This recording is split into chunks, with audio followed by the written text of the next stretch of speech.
touche,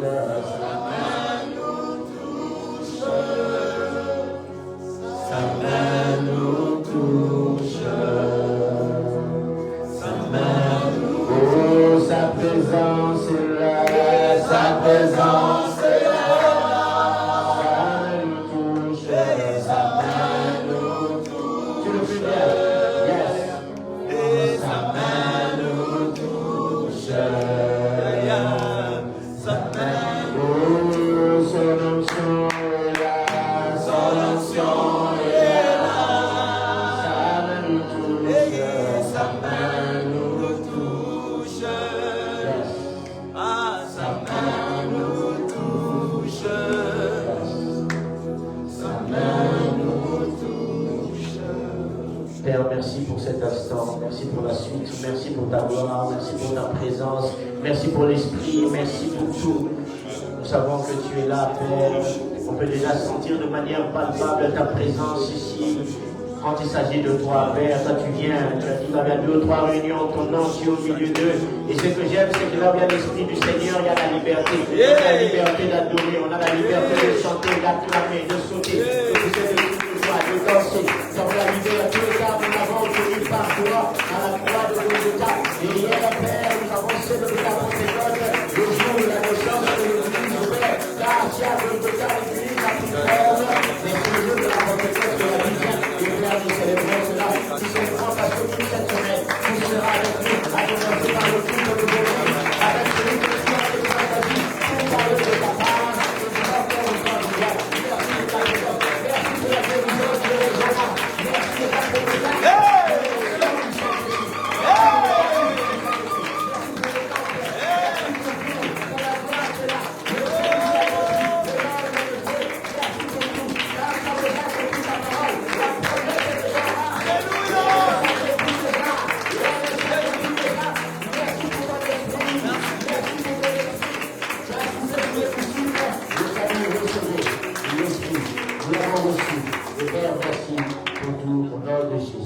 Et nous disons Amen. Amen. Avant de passer à la parole, salut au moins 10 personnes dans la salle. Souhaite la bienvenue. Il y a beaucoup d'hommes de Dieu, profite. Tu ne sais pas, pendant que tu es en train de saluer une personne, c'est un homme, moi, un homme de Dieu. Tu es en train de recevoir la grâce, une servante de Dieu, autre de soi déjà des grandes choses. C'est très très bien. On a la petite maman, des grands hommes de Dieu, des grandes servantes de Dieu. Vraiment, ça fait plaisir. Aïe, aïe, aïe, aïe. Ah ben oui,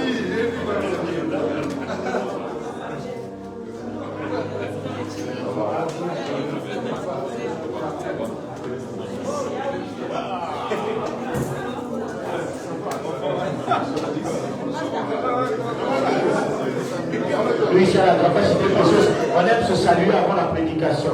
On aime se souhaiter la bienvenue. On aime beaucoup se souhaiter la bienvenue. Vraiment, je suis très heureux.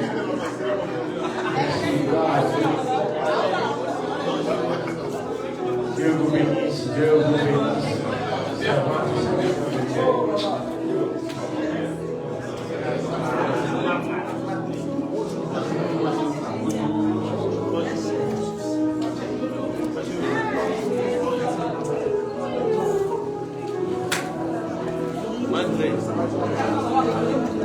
Voilà, nous sommes dans la joie. Encore une minute. Zambabika, Tigalo,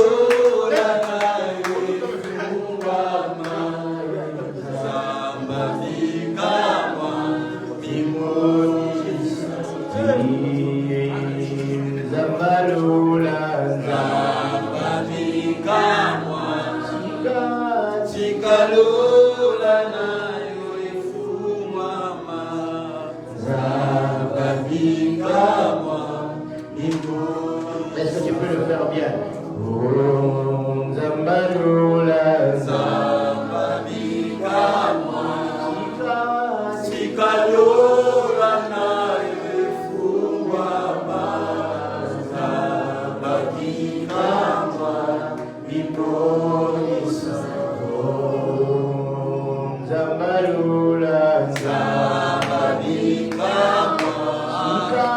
Chikalo la na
Un cœur qui te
ton nom soit béni, que ton nom soit glorifié au siècle des siècles. Amen. Amen. Acclamons le Seigneur.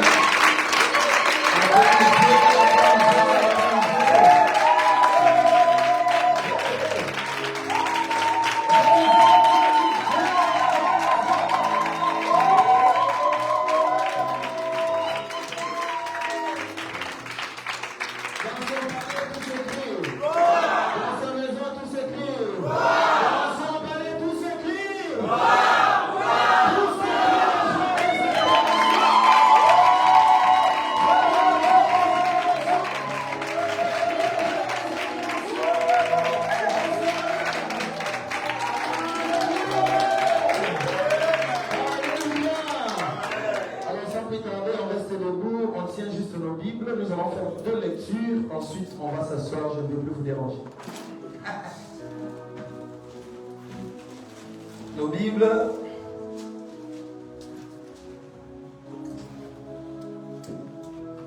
Nous allons lire dans le livre des Jean, chapitre 20.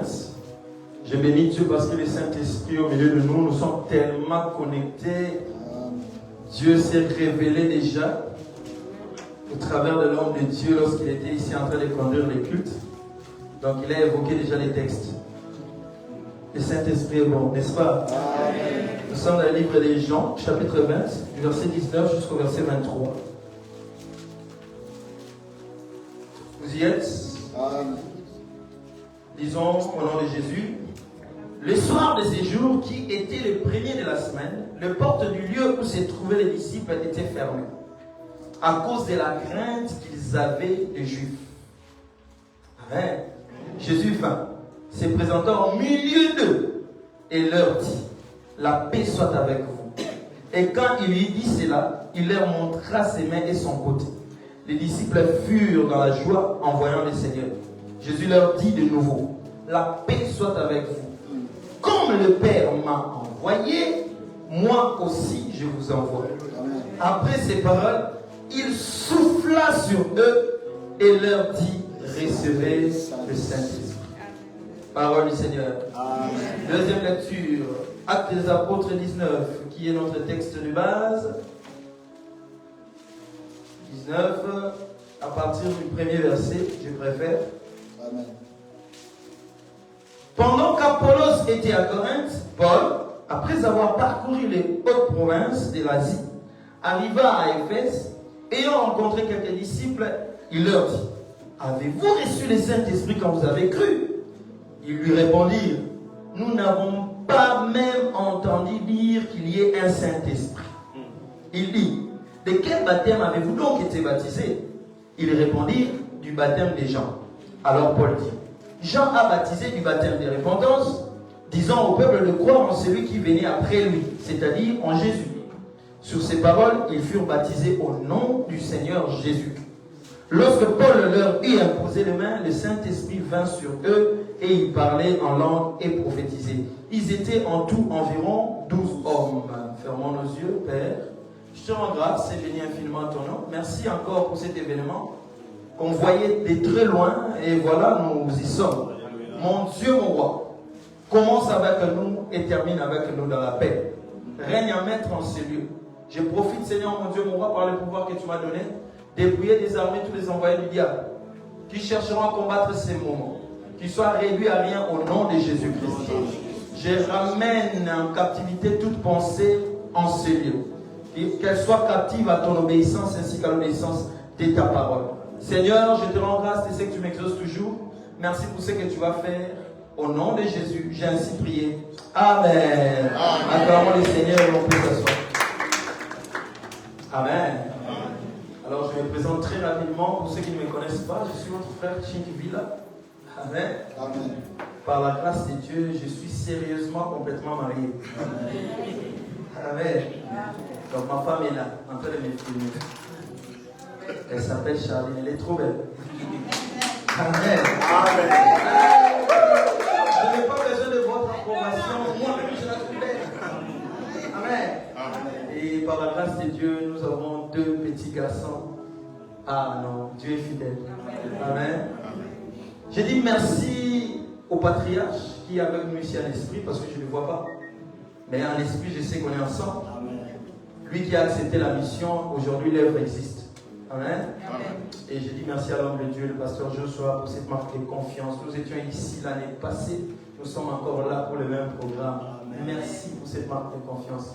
Et à tous les hommes de Dieu qui travaillent aux côtés de l'homme de Dieu, je vois l'apôtre qui est là. Merci pour votre présence et pour votre accord. À tous les hommes de Dieu ici présents, je ne saurais pas citer vos noms, mais je sais que votre présence c'est ma force. Amen. Amen. Amen. À tous ceux qui sont ici, parce que tu as précipité tes pas pour te retrouver ici, laisse que Dieu te bénisse au nom de Jésus. Je vois ma marraine qui est là. Moi j'aime parler de ma marraine, ma biche. Sa présence aussi c'est ma force. Amen. Que Dieu te bénisse parce que tu es là. 50 jours après. Mon sous-thème de ce soir est les saluts par le Saint-Esprit. Les saluts par le Saint-Esprit. Quand on parle du salut, cela veut dire être sauvé par le Saint-Esprit. Le but de mon message, c'est de te faire voir dans le processus du salut à quel niveau le Saint-Esprit intervient. Amen. Amen. Beaucoup excluent le Saint-Esprit dans le processus du salut. On pense seulement c'est limité à croire. Amen. Mais le Saint-Esprit a une grande part dans le processus du salut. Amen. Donc nous venons de lire dans le premier passage, dans Jean 20, verset 19 jusqu'au verset 23. Ici, c'est Jésus qui vient de ressusciter. Amen. Rappelez-vous, Jésus était vivant sur terre, Dieu venu en chair, comme Jean au chapitre 1er l'évoque. Alléluia. Et il a exercé son ministère pendant 3 ans et demi aux côtés de ses disciples. Amen. Amen. Il les a montré comment faire les miracles. Lui-même, il a fait des miracles en leur présence. Il a ressuscité les morts. Il a fait des grands prodiges en présence des disciples. Il les a formés. Il les a envoyés même reproduire la même chose pendant qu'il était là, aux côtés de ses disciples. Et quand il réussissait la mission, il revenait tout joyeux devant Jésus pour dire, nous avons réussi. Jésus leur prodiguait des conseils. Rappelez-vous, si vous lisez même la Bible, vous avez l'habitude de lire la Bible, vous allez comprendre, il y a des choses que Jésus disait à la foule, il ne disait pas à la foule, il disait qu'à ses disciples. Alléluia. Amen. Donc les disciples avaient un grand privilège en marchant avec Jésus. Mais il y avait une chose que les disciples ne saisissaient pas. C'était le langage de la mort et de la résurrection. Amen. Amen. Quand Jésus parlait de sa mort et de sa résurrection, ils étaient insensibles. Pour eux, ce n'était pas possible parce qu'ils considéraient Jésus comme les grands maîtres. Il n'y a aucune chose de mauvais ne pouvait arriver à Jésus. Alléluia. Ils considéraient Jésus comme leur grand maître. Et donc quand Jésus parlait de sa mort et de sa résurrection, pour eux c'était un truc qui se retrouvait que dans le spirituel, mais physiquement c'était impossible que cela arrive. Alléluia. Amen. Je vais très bien, je sais où je vais. Alléluia. C'était impossible que cela arrive. Rappelez-vous même de Pierre. Le jour où Jésus devait être livré par Judas, il y avait des soldats romains qui venaient. Pierre, tout le monde avait abandonné son épée. Il était le seul à garder son épée. Et quand Jésus s'est présenté devant les soldats romains pour être arrêté, c'était Pierre qui sortait. Parce que pour lui, ce n'était pas impossible qu'on arrête son maître. Il sort son épée et coupe l'oreille d'un des soldats. Alléluia.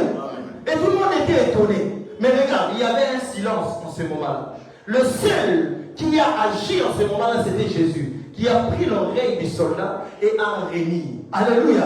Et a remis, et la situation a été rétablie. Ici, j'ouvre une parenthèse que je vais fermer très rapidement. L'erreur d'un serviteur de Dieu est réglée par Dieu lui-même. L'erreur d'un serviteur de Dieu est réglée par celui qui l'a appelé. Cher enfant de Dieu, ne tombez pas dans l'erreur de cette génération. Quand il y a une nudité d'un des serviteurs de Dieu qui circule dans les réseaux, tu cherches toi aussi à voir. Ne cherche pas à regarder ce genre de choses. Parce que l'erreur du serviteur de Dieu est réglée par celui qui l'a appelé. Alléluia. Et Pierre ne pouvait pas supporter qu'on arrête son maître. Regardez, les soldats romains, personne n'a parlé. Même les disciples, ils étaient appelés. Comme Pierre, personne n'a agi en ce moment-là. Mais tu verras, quand c'est un homme de Dieu qui tombe, ce sont les autres hommes de Dieu qui constituent le message à la chair. Oh, coupez, cela tombe, cela font des péchés, cela font ceci, cela. Non. Comment on peut rédiger une prédication parce qu'un autre serviteur de Dieu est tombé? Comment? Prêche la bonne nouvelle. Annonce Jésus. Amen. Et donc Jean, c'est le disciple qui a vu Jésus sous un autre angle. Il a vu Jésus comme Dieu. À la différence des autres évangiles, Matthieu, Luc, Marc, Jean est le seul à voir Jésus dans sa divinité. Alléluia. Si vous êtes lecteur, lectrice de la Bible, vous allez comprendre que Jean ne parle que de Jésus comme Dieu. Au commencement était la parole était avec Dieu, et la parole était Dieu. Cette parole s'est faite chair, elle a habité parmi nous. Ne parlez que de Jésus comme Dieu. Mais ce qui attire mon attention, vous allez comprendre que dans ces livres de Jean maximise quasi la moitié de son livre à parler que de la dernière semaine de Jésus sur la terre. La moitié du livre de Jean parle de la dernière semaine de Jésus sur la terre. Je dis, quelle importance il donne à cette dernière semaine. Il veut parler des derniers moments de la vie de Jésus sur la terre. Comment il a été arrêté, comment il a été tabassé, comment il a été amené à la mort, crucifié, enterré, comment il est ressuscité et qu'est-ce qu'il a dit après sa résurrection. Pourquoi? Parce que les derniers moments de la vie d'une personne sont importants. Alléluia. Tu peux tout oublier, mais n'oublie pas les dernières paroles d'une personne. Parce que ces dernières paroles sont comme un testament. Tu verras quelqu'un avant de mourir et dit, vous voyez tous mes biens ici, vous devez donner à ma fille. Vous devez donner à mon fils. Si vous faites le contraire, vous verrez les choses qui vont arriver. Parce que les dernières paroles ou les derniers moments de la vie d'une personne sont importants. Et donc Jésus, après sa résurrection, il n'a pas voulu se révéler comme il le faisait pendant son ministère, se révéler à la foule. Jésus ne voulait plus se révéler à une masse de gens. Jésus a préféré, après sa résurrection, se manifester à un poignet de gens. Dis avec moi, un poignet de gens. Ce sont des gens que moi je considère comme des gens du changement. Des personnes du changement. Alléluia. Je prie que tu sois parmi ces personnes au nom de Jésus. Des personnes qui vont amener les changements dans leur famille. Des personnes qui vont amener les changements dans leur église. Des personnes qui vont amener les changements dans leur travail. Alléluia. Jésus s'est révélé à ces poignées de gens. Mais j'apprécie ce qui se passe. La Bible dit, les disciples, lorsque Jésus est mort, ils ont compris qu'ils n'avaient plus le maître avec eux. Vous allez voir que les disciples, quand ils faisaient des bêtises, excusez-moi, quand ils faisaient des mauvaises choses, ils savaient bien qu'en faisant ça, nous avons quand même notre maître. Voire même quand ils réussissaient, ils savaient que nous avons notre maître de côté. Que ça soit bon ou mauvais, Jésus est là. Mais cette fois-là, ils ont vu Jésus mourir enterré. Ils n'avaient plus leur maître avec eux, alors ils se sont mis dans la peur. La Bible dit qu'ils avaient tellement crainte, ils se sont enfermés dans une maison, dans une pièce. Toutes les portes étaient fermées. Toutes les portes étaient fermées. Ils étaient tellement dans la crainte, dans la peur. Ils tremblaient parce que le maître n'était plus là. Ils ne savaient plus agir sans le maître. Alléluia. Est-ce que quelqu'un me suit? Mais regardez, il y a une promesse qui a été faite dans Actes des Apôtres, chapitre 1er, le verset 8. Que ses disciples devaient aller jusqu'aux extrémités de la terre, toucher les vies. Comment voulez-vous aller jusqu'aux extrémités de la terre si vous vous enfermez dans une pièce? Alléluia. On n'atteint pas les extrémités de la terre en s'enfermant quelque part. Il est vrai que Jésus avait dit, allez, attendez-moi à Jérusalem. Jérusalem ne veut pas dire une maison à Jérusalem. Alléluia. Quand on dit Jérusalem, tu dois toucher toutes les couches de Jérusalem. Ils se sont enfermés dans la peur. Mais j'apprécie ce qui se passe, suivez-moi bien. La Bible dit, pendant qu'ils étaient dans la peur, enfermés dans la pièce, Jésus s'est retrouvé au milieu d'eux. Hey! Le Jésus qui se retrouve au milieu d'eux, c'est le Jésus qui était mort, le Jésus qui est ressuscité. J'ai dit dans la vie d'une personne, si tu as déjà connu la mort avec Jésus, la résurrection avec Jésus,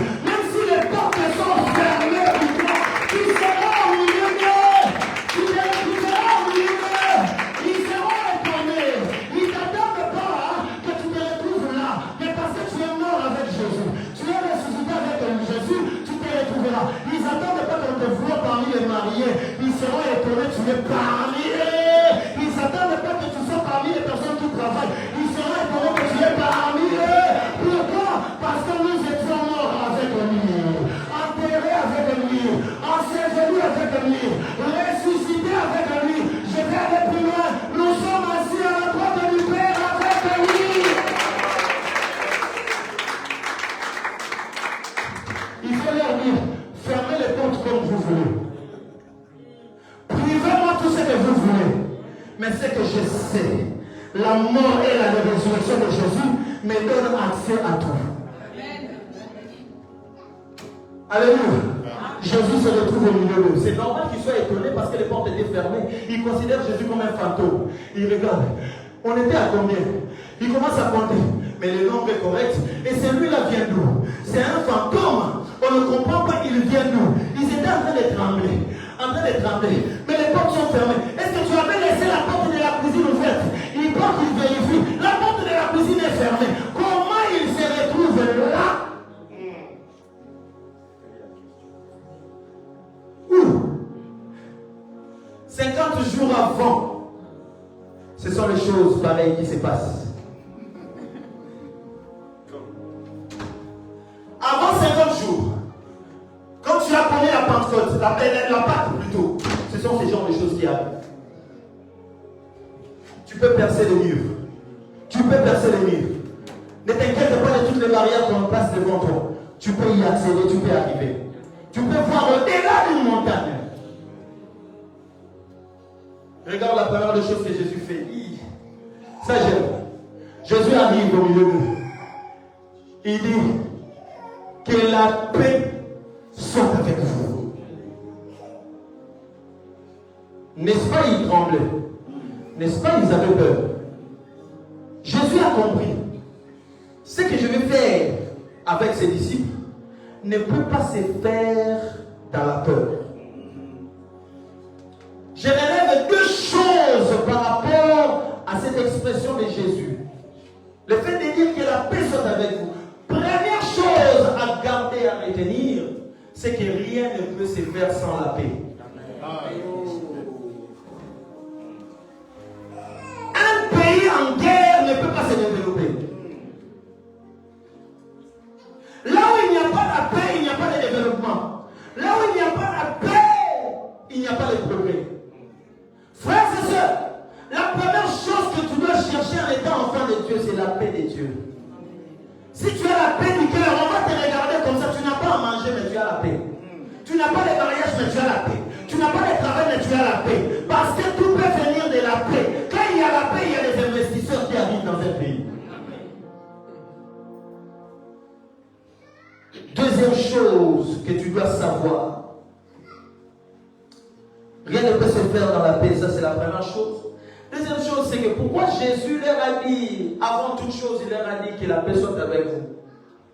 Parce que c'était le code en termes de langage qui existait entre Jésus et ses disciples. Jésus s'est dit, parce qu'ils sont occupés à trembler, ils ne vont pas me reconnaître très rapidement. Je dois libérer les codes qui existent entre moi et eux. Quand je vais les dire, ils vont comprendre directement que c'est moi le Seigneur. Raison pour laquelle il leur a dit que la paix soit avec vous. Je vais dire à quelqu'un dans le royaume de Dieu, dans le chose de Dieu, nous avons un code.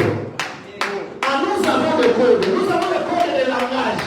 Nous avons le code d'habillement. Ne viens pas me dire, Dieu regarde au cœur, mais tu es là avec le Doni, en train de marcher avec le Doni. Non, nous avons notre code. En tant qu'enfant de Dieu, quand je te regarde, je dois remarquer que le code marche.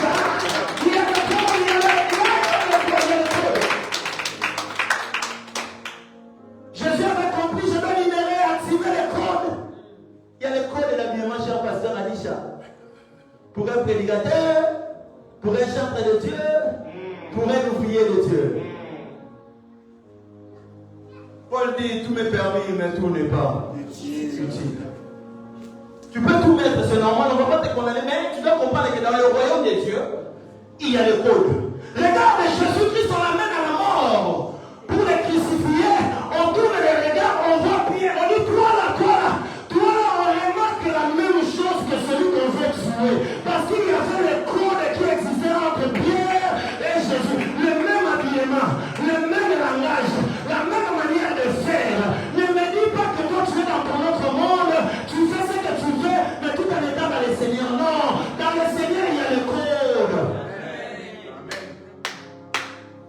Alléluia.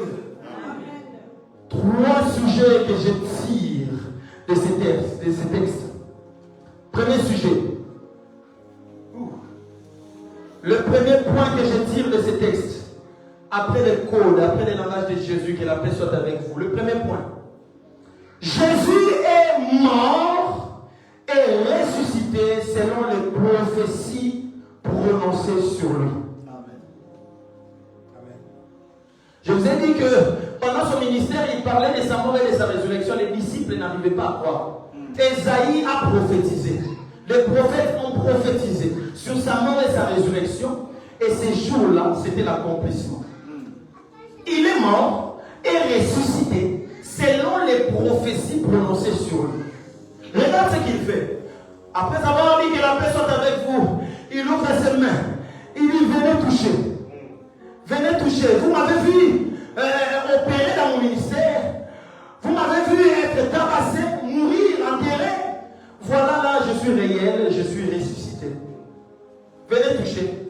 Là, on m'avait percé. Venez regarder mon côté. Là, on m'avait percé. Je suis bien réel. Je suis bien réel. Les prophéties se sont accomplies. Je déclare et je décrète dans la vie d'une personne. Celui qui a déjà reçu les prophéties de Dieu. Toi qui as déjà reçu les prophéties venant de Dieu, je déclare à partir de ce moment, tu vas connaître la réalité de ces prophéties. L'accomplissement de ces prophéties. De la même manière, Jésus est mort. Et il est ressuscité. Selon les prophéties prononcées sur lui, que ce soit aussi le cas dans ta vie au nom de Jésus. Deuxième chose, je vais aller vite. Jésus-Christ a fait quoi? Jésus les envoie et il leur donne le pouvoir. Hey, tu veux ici? Jésus envoie ses disciples. Il dit, comme mon Père m'a envoyé, moi aussi, je vous envoie. L'Église est une assemblée des envoyés. Le Père a envoyé le Fils. Le Fils a envoyé le Saint-Esprit. Et par le Saint-Esprit, nous sommes envoyés. Est-ce que je parlais à quelqu'un? L'Église est une assemblée des envoyés. Mais regarde pas seulement ton pasteur comme envoyé, toi aussi tu es envoyé. Alléluia. Il les a envoyés, leur a donné le pouvoir.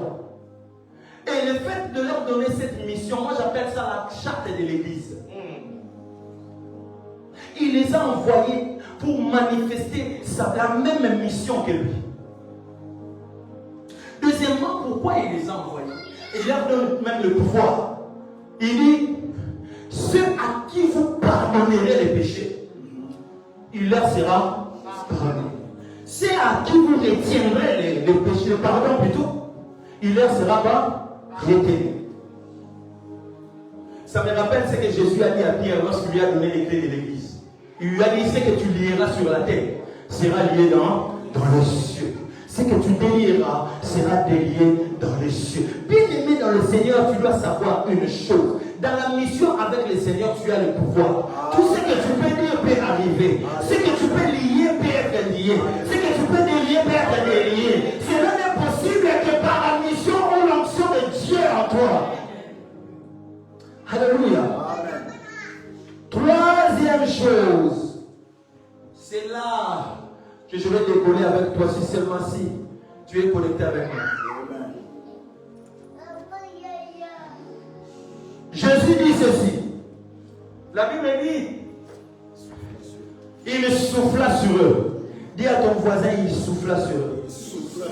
Répète, change le voisin, il souffla sur eux.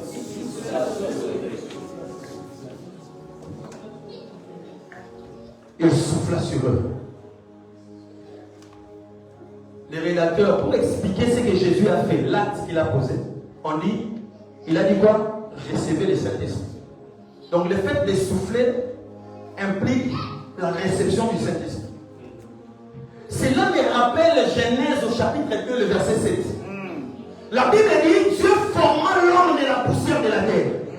Après l'avoir formé, il souffla dans ses narines son souffle de vie, et l'homme est devenu un être vivant.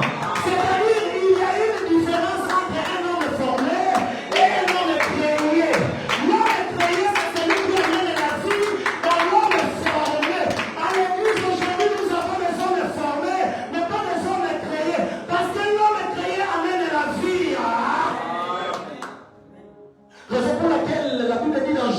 33, le verset 4. Le monde de la création appartient au Saint-Esprit qui le fait vivre, l'homme. Qui fait vivre l'homme. Le monde de la création appartient au Saint-Esprit qui fait vivre l'homme. En d'autres termes, l'homme est créé, c'est l'homme qui fait du souffle de Dieu. Le souffle de Dieu, c'est quoi? C'est le Saint-Esprit. Et c'est par ce souffle que l'homme reçoit la vie. Alléluia. C'est par le souffle que l'homme reçoit la vie. C'est comme ça que vous allez voir. Il y a des gens qui commencent l'œuvre de Dieu. Après un moment, ils s'arrêtent. Ils n'arrivent plus à avancer. Parce qu'ils n'ont plus de souffle. Ils n'ont plus de souffle. Ils sont essoufflés. Ils ont commencé comme des hommes formés, mais ils n'ont pas été créés. Ils n'ont pas reçu le souffle. Quand tu reçois le souffle, on va te dire que dans une année, tu vas tomber. Tu vas dire, observez bien. Une année va passer. Deuxième année va passer. Troisième année va passer. Le monde plus fort du Christ, 10 ans passe. Parce que le souffle, il y a le souffle avec moi. Je prie que la communauté de la gloire reçoit le souffle de Dieu. Tu ne t'arrêteras pas. Parce que tu as le souffle. Tu ne t'arrêteras pas. Parce que tu as le souffle. Tu as le souffle. Tu as le souffle. La Bible déclare, dans le livre d'Ésaïe, au chapitre 40, le verset 31, ceux qui se confient à l'Éternel, ils prennent les ailes, ils prennent les ailes comme les aigles, ils courent et ils ne s'enlacent pas, ils marchent et ils ne se fatiguent pas. Pourquoi? Parce qu'ils ont le souffle. Quand tu as le souffle, personne ne peut t'arrêter. Quand tu as le souffle, personne ne peut t'arrêter. C'est pour cela que Jésus qui a soufflé sur eux. Pour leur dire, personne ne pourra vous arrêter. Alléluia. Je relève deux lois par rapport à cet acte. Comprenez? Je suis un enseignant. J'aime les détails. Amen. Jésus-Christ est soufflé sur eux. Qu'est-ce qu'il voulait faire en réalité? Il y a deux lois que je relève ici. Dis avec moi deux lois. Deux lois. La première loi que tu dois noter, c'est la loi de la capacitation ou la loi de l'autonomisation. La loi de la capacitation ou la loi de l'autonomisation. Jésus savait que ses disciples vont reproduire la même mission que lui. Or, Jésus, dans sa mission, il a connu des résistances. Jésus, dans sa mission, il a connu des oppositions. Alors, parce que lui, en tant que maître physique, il n'allait plus être avec eux, il devait communiquer cette capacité à tenir ferme devant n'importe quelle opposition lors de leur mission sur terre. Est-ce que quelqu'un me suit? Jésus a voulu leur donner la capacité ou l'autonomisation, qu'ils soient autonomes sans le Saint-Esprit et sans Jésus à leur côté.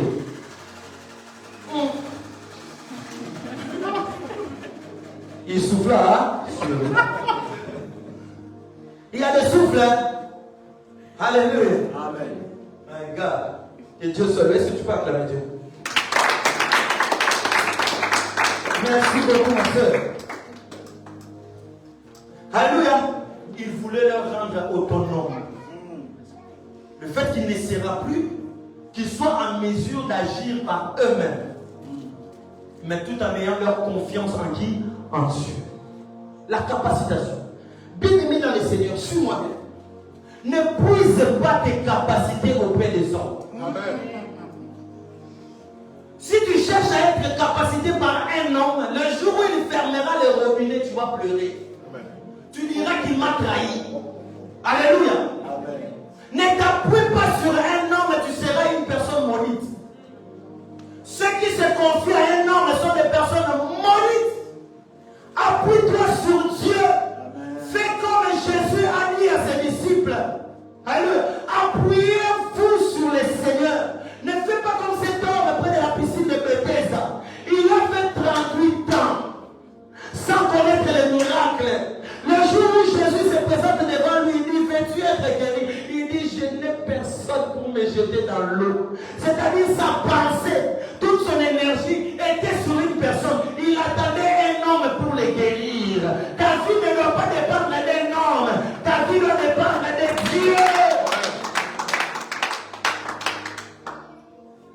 Dans la capacitation, tu dois savoir que ta capacité ne vient pas de toi-même. Pas seulement d'une autre personne, mais ta capacité ne vient pas de toi-même. La Bible dit ceci dans 2 Corinthiens, au chapitre 3, le verset 5. La Bible dit, ce n'est pas à dire que nous soyons par nous-mêmes capables de concevoir quelque chose comme venant de nous-mêmes. Mais notre capacité, au contraire, vient de Dieu. Amen. Ta capacité doit venir de Dieu. Raison pour laquelle Jésus a soufflé sur eux. Pour les introduire dans cette loi que j'appelle la loi de la capacitation ou de l'autonomisation. Deuxième loi, c'est la loi du couvercle ou la loi du plafond. La loi du couvercle ou la loi du plafond. Je vais dire même, c'est la loi de l'autorité spirituelle.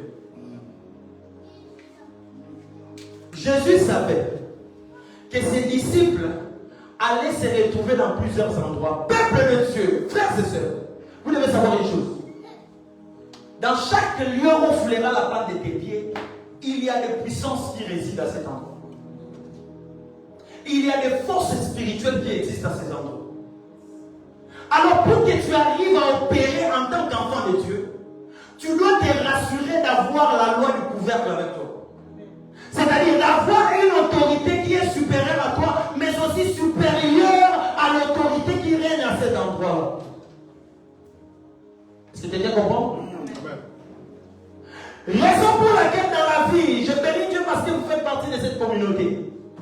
Ne cherchez jamais à être sous une autorité spirituelle qui ne sait pas aller au-delà des limites. Vous qui aimez les pères spirituels, je n'ai pas de problème avec ça.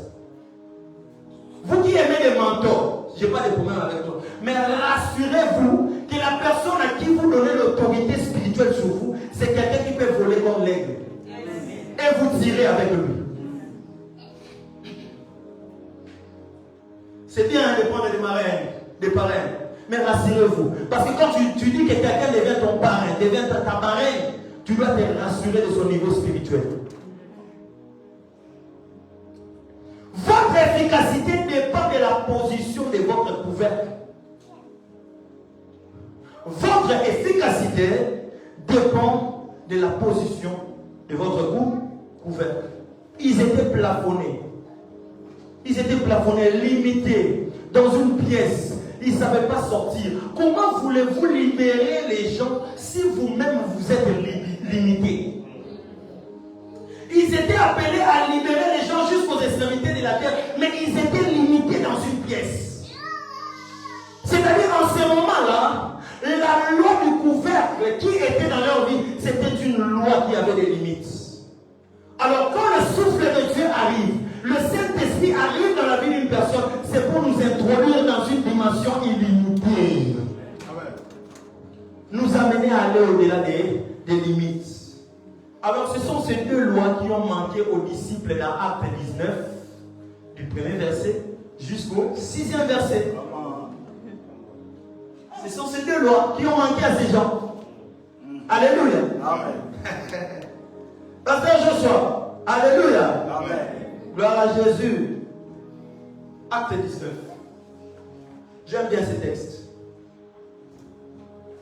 C'est un texte qui explique le troisième type de Pentecôte qu'il y a dans la Bible.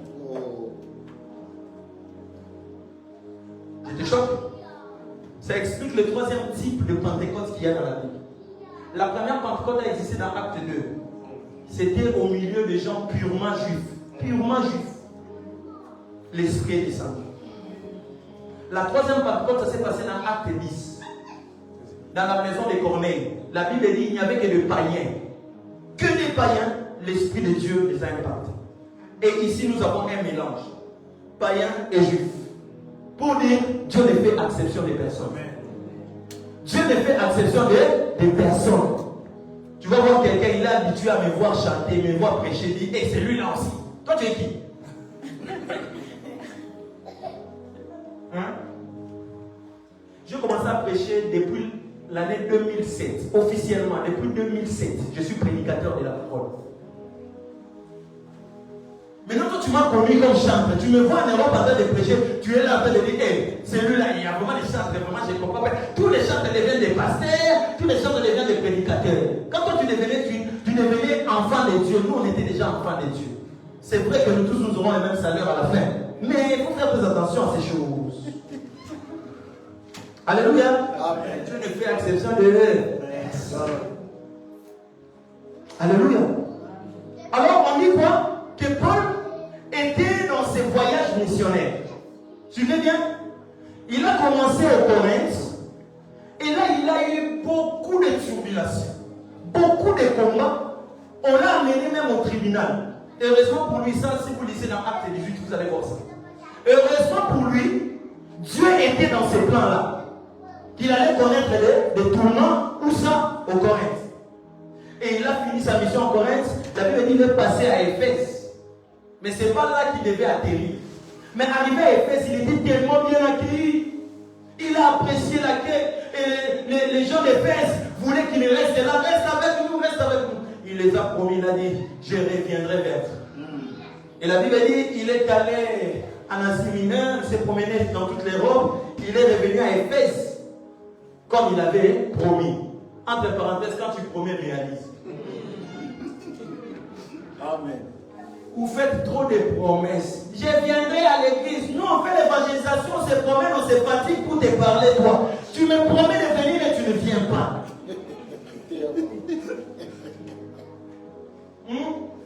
On court derrière toi, on appelle, on perd des gigas. Pour que tu viennes à l'église et tu ne viens pas. Ça fait mal au cœur. J'ai mal. Alléluia. Paul a promis. Et il a réalisé. Il s'est retrouvé à Éphèse comme il avait promis. Maintenant, arrivé à Éphèse, la Bible dit ils ne se sont pas vus avec Apollos. Apollos qui était un des disciples des Jean. Il prêchait la repentance comme Jean.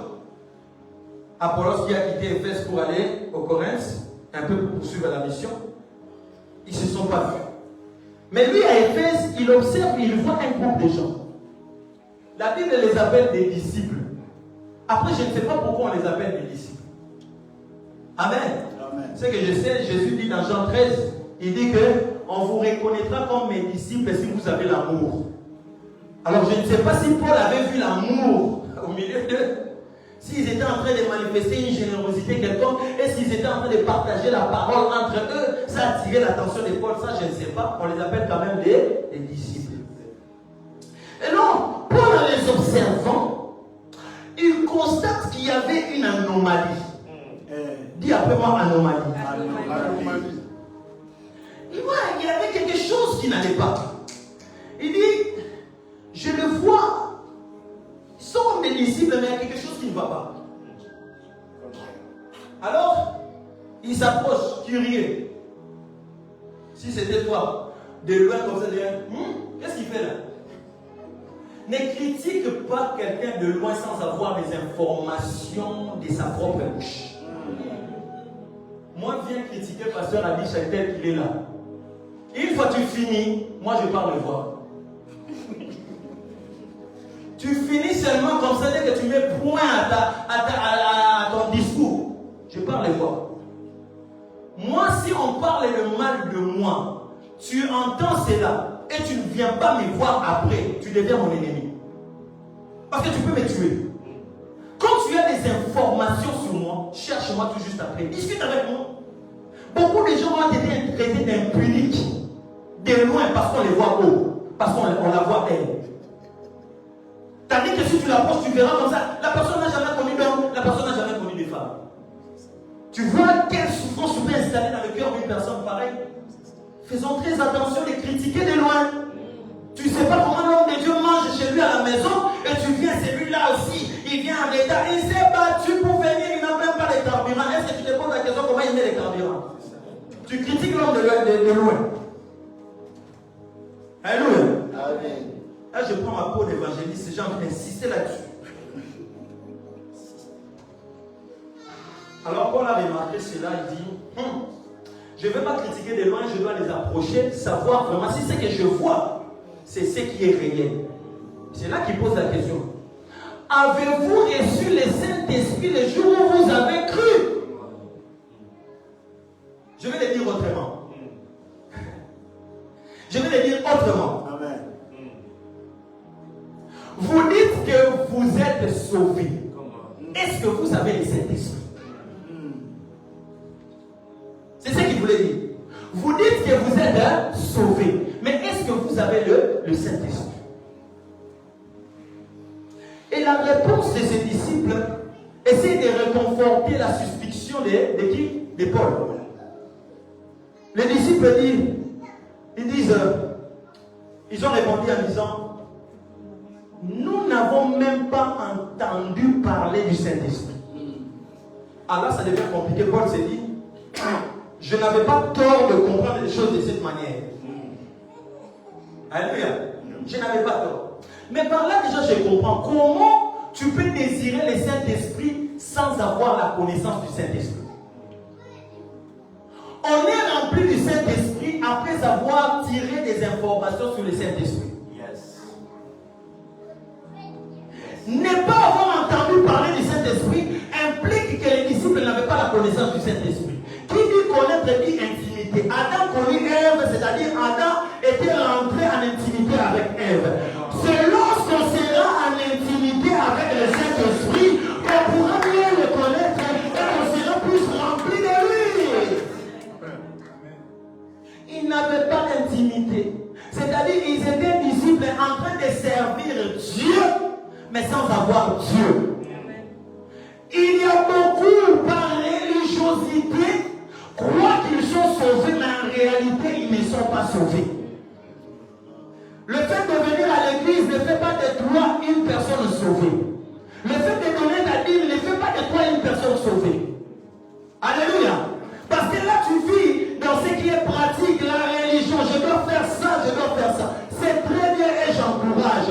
Mais tu dois te rassurer que tu vis en intimité avec le Saint-Esprit. Alors Paul s'est dit, non, si je m'arrête là, je serai méchant. Peut-être qu'ils n'ont pas compris. Le fait de poser une telle question, ils n'ont pas compris. Je vais poser la question autrement. De quel baptême avez-vous été baptisé? Alléluia.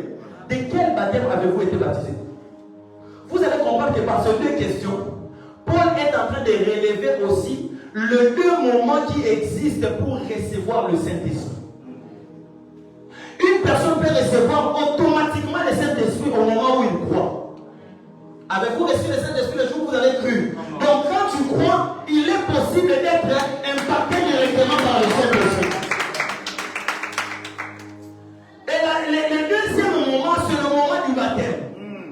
Il ne faut jamais négliger le baptême, chers jeunes. Je vais le dire ici. Ne pars pas dans les eaux de baptême parce que tu as vu ton ami. Mais pars dans les eaux de baptême parce que tu sais que c'est le moment des rencontres.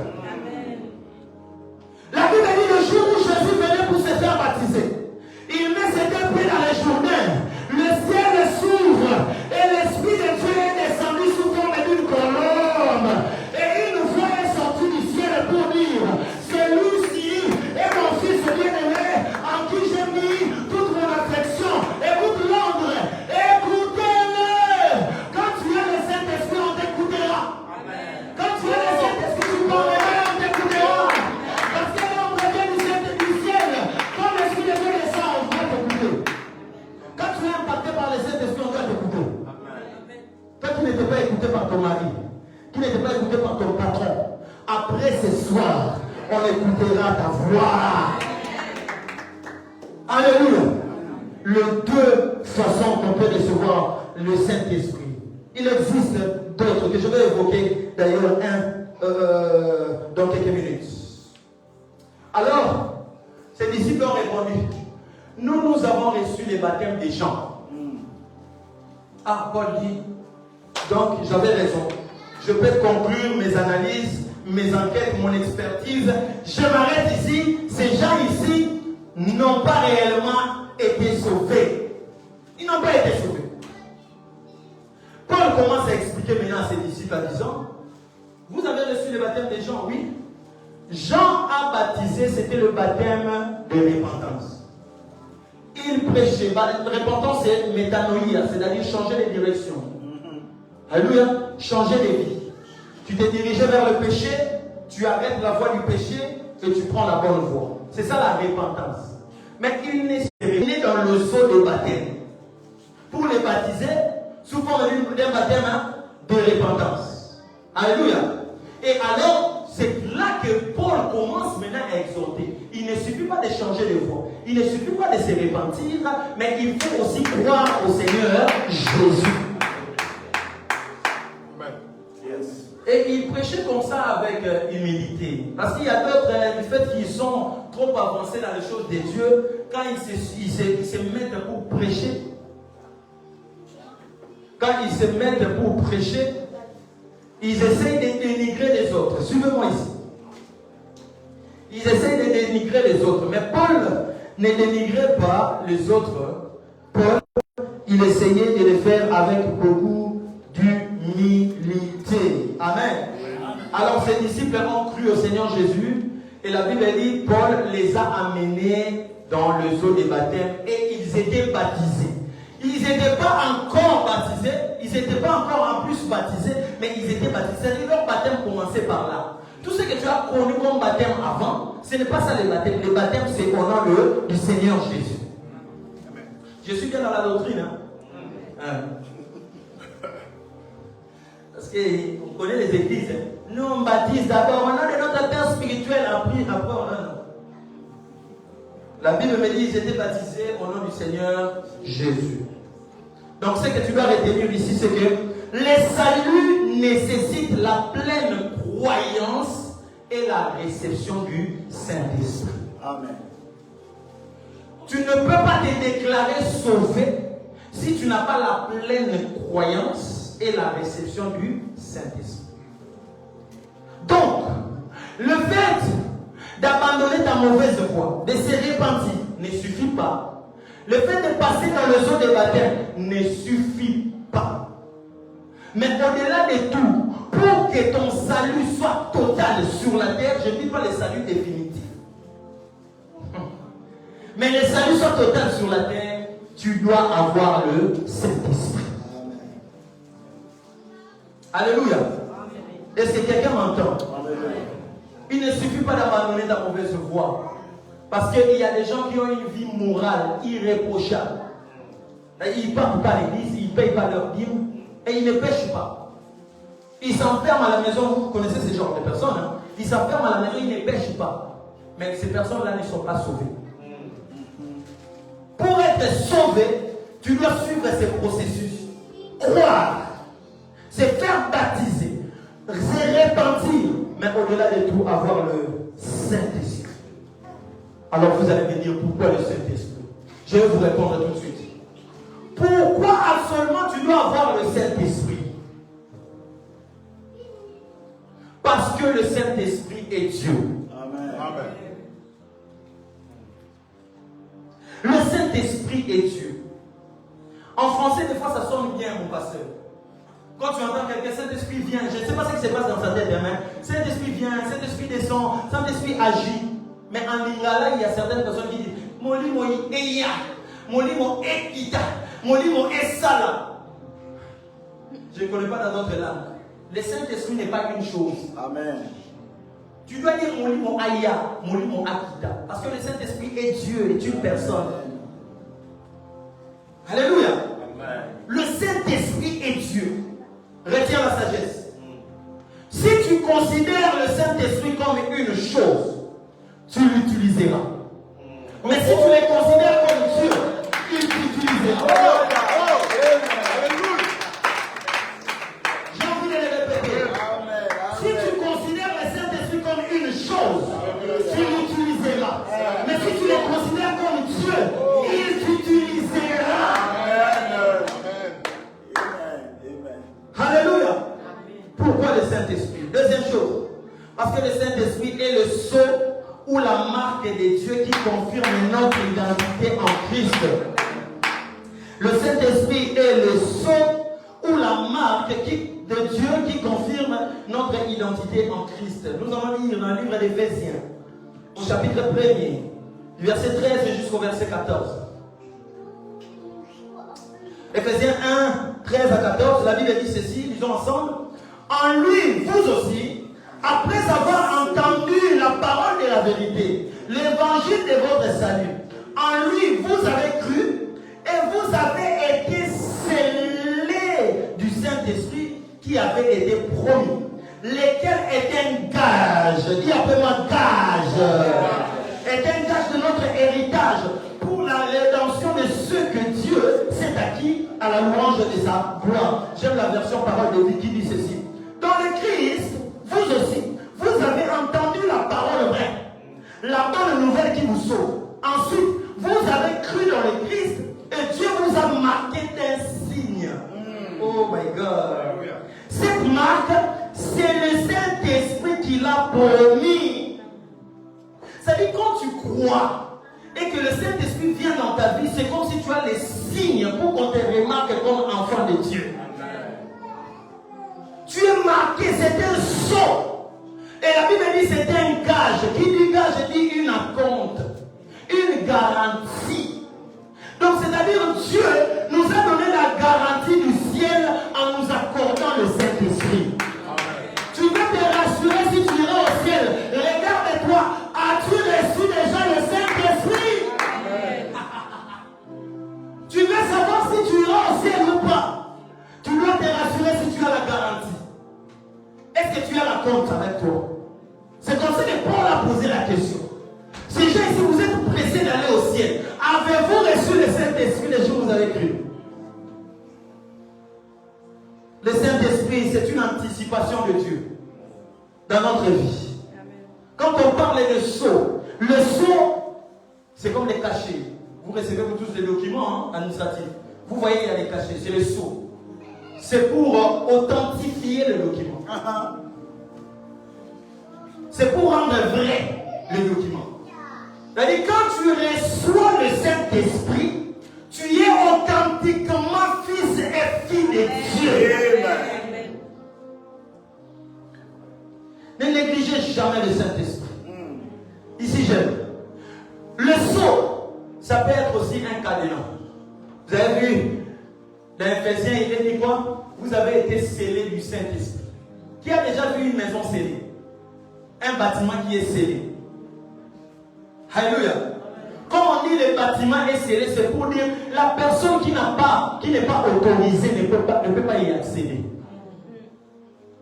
Vous pouvez regarder même dans les compteurs de vos maisons, les compteurs d'eau. Vous allez voir, il y a un robinet des services. On les appelle les robinets des services. Il y a un robinet où on a mis une étiquette pour dire qu'ici ne touchez pas. C'est-à-dire le robinet est scellé. Si tu n'es pas autorisé, tu ne peux pas toucher. C'est-à-dire la personne qui a le Saint-Esprit, c'est une personne scellée et personne ne peut le toucher. C'est comme les fiançailles. Mes soeurs, quand tu passes par les fiançailles, les aventuriers ne peuvent plus venir dans ta vie parce qu'il y a quelqu'un qui a déjà payé la garantie. En lingala, on dit Kana Lopango. En swahili, on dit quoi Kifunga Mulango. Je ne connais pas la autre langue. Quand il y a les Kana Lopango, on a déjà scellé la maison, personne ne pourra accéder. Je viens déclarer aux aventuriers sorciers, aux aventuriers démons qui ont l'habitude d'être attaqués. Après ce soir, ils sont remplis du Saint-Esprit, ils ne pourront plus accéder à ta vie. Au nom de Jésus. Ah, Pasteur Joshua. Ah, il me reste 2 points. Troisième point. Le Saint-Esprit permet à ce que le ciel te localise. Tu es localisable par le ciel à cause du Saint-Esprit. C'est-à-dire qu'on tape les GPS du ciel. On part en recherche à Adi Shalom là. Pour te repérer, tu dois avoir le Saint-Esprit. Pour te localiser, tu dois avoir le Saint-Esprit. Le Saint-Esprit permet à ce que tu sois localisé depuis le ciel. Raison pour laquelle vous allez voir dans le jardin d'Éden, quand Adam a péché, Adam avait perdu la divinité de Dieu. Adam avait perdu l'esprit de Dieu. Quand la bénédiction est venue, Dieu est venu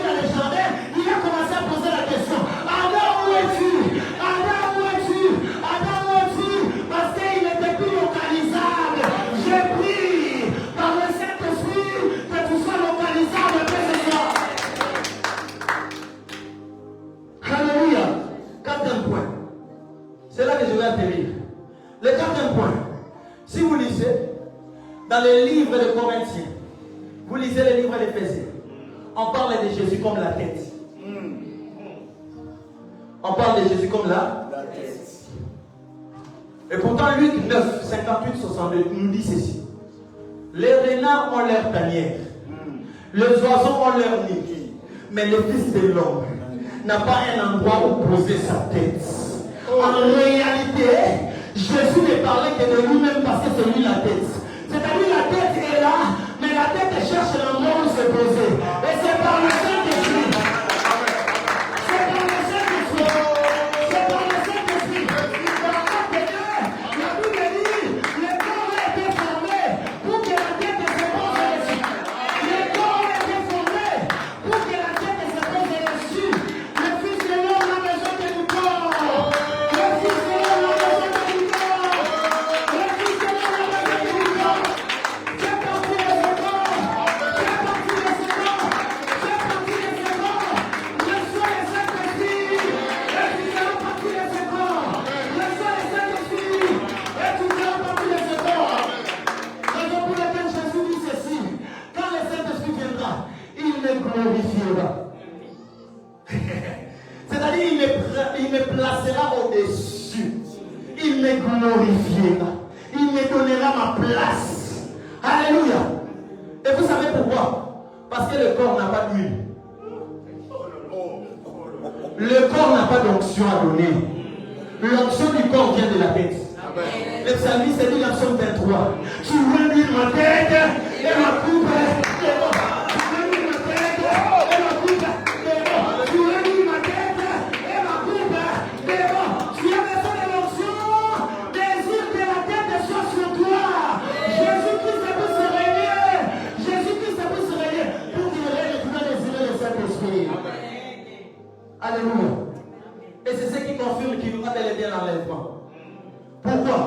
Parce que la tête est montée. Or, la tête a l'habitude de vivre avec le corps. Le jour où la tête va descendre, le corps. Le jour où la tête va descendre,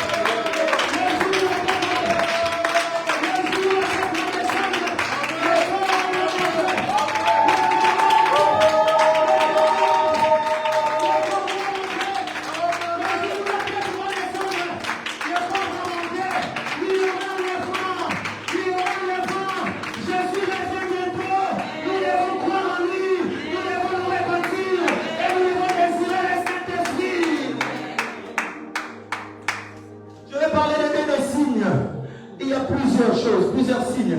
Mais je vais parler de 2 signes qui se sont passés dans Acte 19. J'ai fini ma prédication.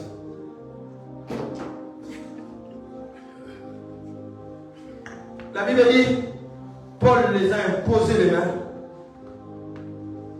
et ils étaient baptisés du Saint-Esprit. Première chose, premier signe à savoir, la Bible dit, ils ont commencé à prophétiser. Dis après moi prophétiser. Prophétiser. Monte un peu, monte un peu. Prophétiser. Quand tu reçois le Saint-Esprit, tu peux prophétiser. Prophétiser veut dire tout simplement parler. Mais parler de la part de Dieu. Raison pour laquelle Pierre dit, c'est poussé par le Saint-Esprit que les hommes ont parlé. Alléluia. Nous ne parlons pas parce que nous voulons parler. Mais nous parlons parce que nous sommes remplis de l'Esprit. Je parle parce que je suis rempli de l'Esprit. Si je dis sois béni, c'est parce que je suis rempli du Saint-Esprit. Si je te dis prospère, c'est parce que je suis rempli du Saint-Esprit. Je te donne quelques secondes. Commence à parler sur ta vie. Parle. Parle. Parle. Parle. Rabadayabadia. Ribabababa. Parle. Prophétise. Ce que tu dis, c'est ce qui arrive. Ce que tu dis, c'est ce qui arrive. Ce que tu dis, c'est ce qui arrive. Ce que tu dis, c'est ce qui arrive. Ribadayabadia. Reboshabadayabadia. Ribadashabadayabadia. Ce que tu dis, c'est ce qui arrive. Ce que tu dis, c'est ce qui arrive.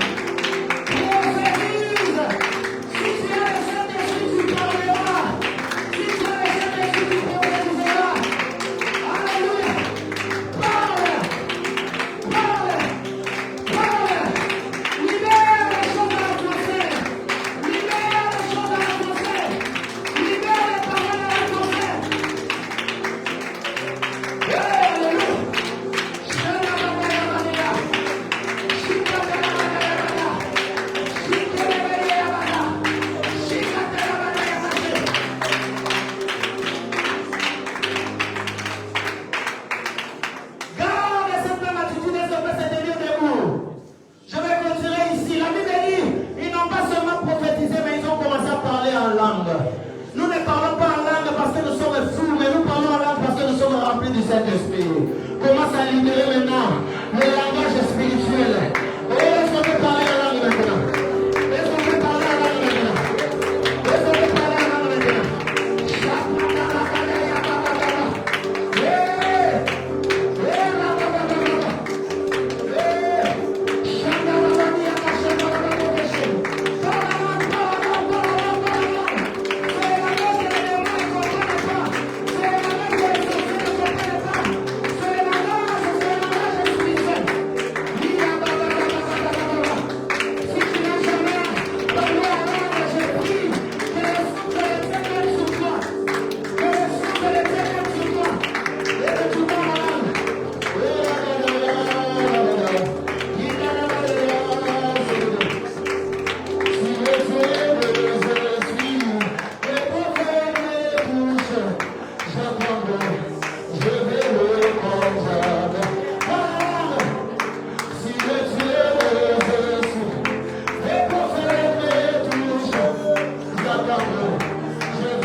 Seigneur et Sauveur.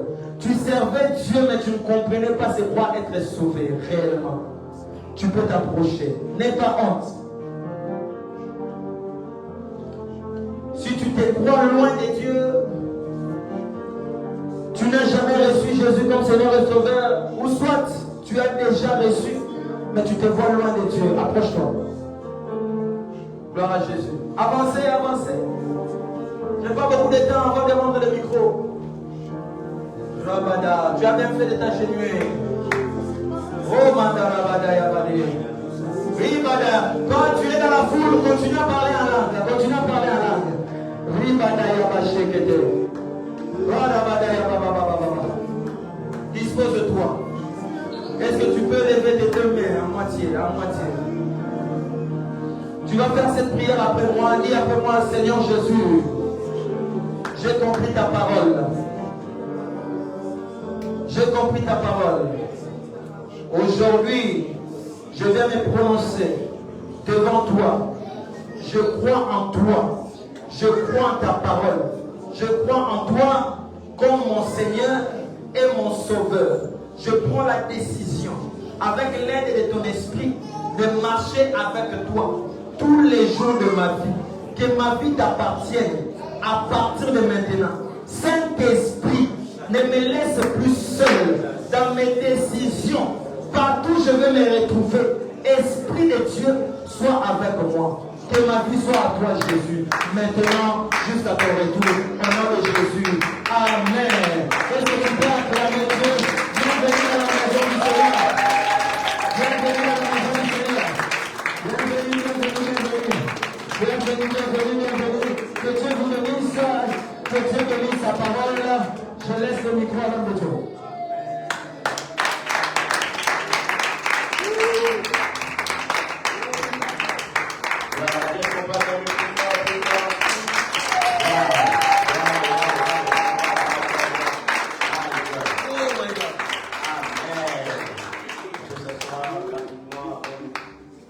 Waouh, ça ce n'est que le premier jour. Mon Dieu. Aïe, aïe, aïe, aïe, aïe, aïe, aïe, aïe. Si ça ce n'est que le premier jour, j'ai hâte d'être les autres jours. Waouh. Comme disent les jeunes, on aura besoin de cardio. On aura besoin du souffle. On aura besoin du souffle. Mais on en a déjà. Amen. Ah non, bénis le Seigneur, c'est spécial. Si je vous dis que 3 heures avant j'étais très malade, aujourd'hui, là, toute la prédication, tout le culte, je n'ai rien ressenti. Ma femme qui se tournait, qui me regardait, ça va. J'avais envie de lui dire, maman, le souffle est là. Yes. Le souffle est là, donc il n'y a pas de problème. En tout cas, tout a été fait. Je sais que tu as ton offrande, prends ton offrande, on va donner les offrandes. Vous savez, nous on termine à l'heure, et il a terminé à l'heure. À un moment, il a crié, pasteur Joshua, parce que je lui ai mis la pression. Parce que je sais que les enseignants, quand ils commencent à enseigner, ils peuvent